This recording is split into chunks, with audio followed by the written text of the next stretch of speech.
Hey everyone, it's October 24, 2012, and right now I'm going to be doing a short audio interview with Loren Brichter about the new game from 8-Bits, Letterpress, available for the iPhone, iPod Touch, and iPad.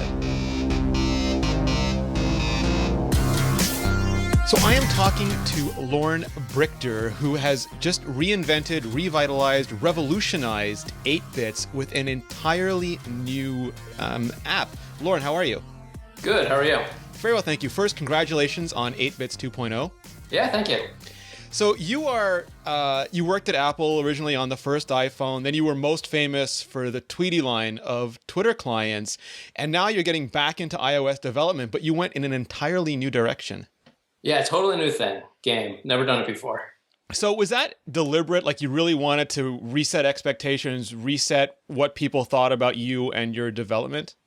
I mean, in hindsight, yeah, kind of. It certainly wasn't my intention when I started developing it. I kind of just felt like making a game and then realized, making a game might make a lot of sense. So you call the game Letterpress. By the time this interview airs, it will be available in the App Store. The link will be right below. What gave you the idea for Letterpress specifically as the game? Well, I mean, after I left Twitter, I kind of bummed around with a ton of projects, most of which probably will never see the light of day.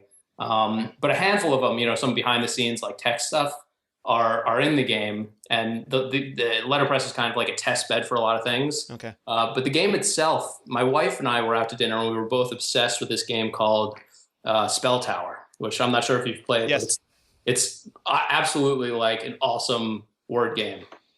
But it's single player, so we were both like waiting for a table, and we were both playing Spell Tower on our phones, and I thought it was like silly, I figured I could try my hand at making a little word game that was multiplayer. So that was kind of the inspiration for it. A good game is good, but a game where you can beat a person that you know is so much better. Yeah, I mean, the instant thing is it's so much more motivation. You have so much more investment in it.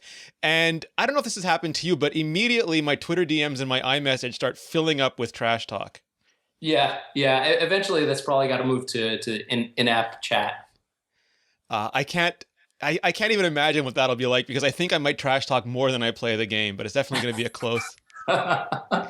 So before we get into the game itself, you use animation in this game to a delightful degree. I mean, there's anticipation, there's bounce, there's a lot of character in the way you use animation. Do you have an animation background, or is that something that you just observed and started putting in there?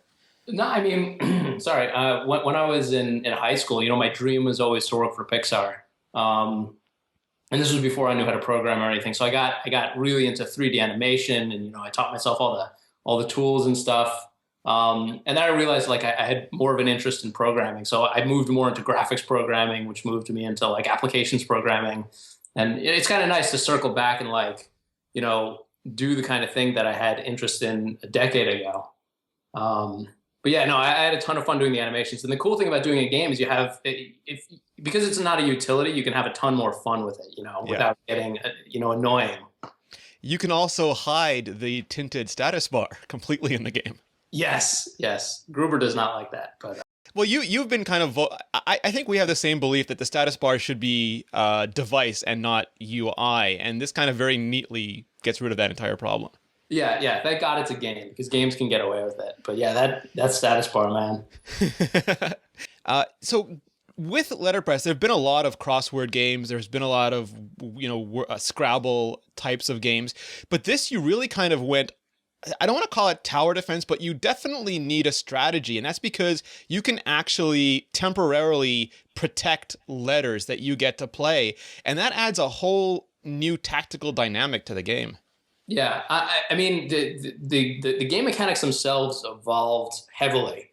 I'm not. It's obviously inspired in some respects by Boggle, but I mean, Boggle has none of the strategies. Basically, like find some words. I'm not exactly. Honestly, I can't remember where I came up with the idea of a color war style thing. But originally, the game was you could use any letters and make any word, and any letters that you use would turn your color, and you just go back and forth trying to find words. But the problem with that was the whole point of the game was basically find the longest words possible. Yes. There was nothing to it. It was basically find the longest words. So, I mean, what I realized was, which tiles you used mattered, but where the tiles were didn't matter. Yeah. So everything in a game should have a purpose. So, like, I tried to give the positions of tiles a purpose. And the way I originally did it, which isn't in the game anymore, was make bordering tiles like influence the score of the neighbors. Yeah. You would have a tile and it was worth 1 point, but if it was bordered by another color of the same tile, that tile would then be worth more points. So that kind of like injected this sense of purpose to the positions of tiles. But I mean, the problem with that was, after playing it for a week or so, you ended up getting into these, wars of attrition where there would be 3 tiles left and no one would want to use them. And it was really hard to build up a lead. So you couldn't finish a game. You couldn't finish a game. It was impossible. So I went back. I mean, this was basically the night before I wanted to originally release the game. And I just made the call like, this isn't going to work, So I went back kind of to the drawing board in terms of the game mechanics and rethought, what should the rules be? Like, maybe I should rethink, how do I define the purpose of positions of tiles? And that's how I came up with the defense mechanic. Rather than changing the score, you would be able to protect tiles, so it would make it easier to build up a lead, so games wouldn't go on forever. Well, I mean, theoretically, there are some jerks, I'm not going to mention any names, there are some jerks who just try to slowly and but surely fill up the entire board, and they don't beat you, they kind of want to strangle you to death during the game. Yeah, that's me, basically. Well, yeah, actually, you have kicked my ass in splendid fashion on that game, so. Half the time, I'm getting stomped, though. Well, that's what I like about it, is that in most cases there is a back and forth. Like, you can stumble upon those big words that give you a huge advantage, or you can control enough of the board that it makes it hard for someone else who maybe is strategically better than you to make a comeback. It makes it much more balanced.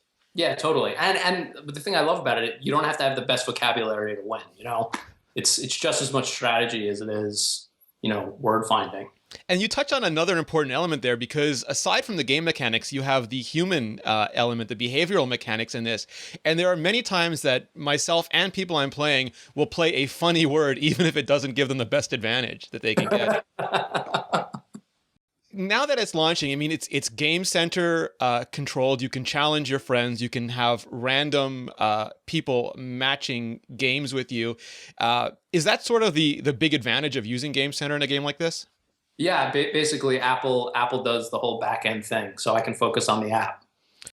I'm not really even taking full advantage to Game Center yet. Eventually what I would like to do is like take advantage of the other Game Center features like leaderboards and achievements and all that stuff. And I'm sure like once I get into that, I might run into some walls, but I haven't hit any yet. You played a 25-letter word, achievement unlocked. Yeah. I mean, maybe that'll be possible. And are there any pro tips or ninja tricks that you can pass along that people might not discover on their own? Well, I mean, I'm still kind of a noob at the game too, but like I try working the corners, because they're the easiest to defend. I spent a lot of time working on the letter generator because it's not totally random. It's definitely skewed to be, not too easy and not too hard. If there is a Q, I always guarantee an I. Yes. You can always play QI.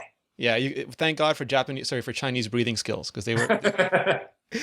All right, so Loren, thank you very much for talking to me. Letterpress, it's available on the App Store now. It's free to try, right? It's free to download. And if there's an in-app purchase, if you want to have multiple games going on at once? Yeah, if you want more than 2 games at once, if you want to see the previously played words in a game and unlock some sweet-looking themes. And it's well worth it, because I want to pay for that so that you have more incentive to make more cool things in the game going forward. Yeah, I appreciate it. All right. Thank you very much, Loren. Where can people find out more about you and more about Letterpress? 8bits.com. 8bits.com. And they can follow you on Twitter at 8bits? Yep. Perfect. Thank you very much. Thank you. You can find me at Rene Ritchie. You can find all of us at iMore. And for a ton of iPhone, iPad, and iPod Touch apps, check out imore.com/apps.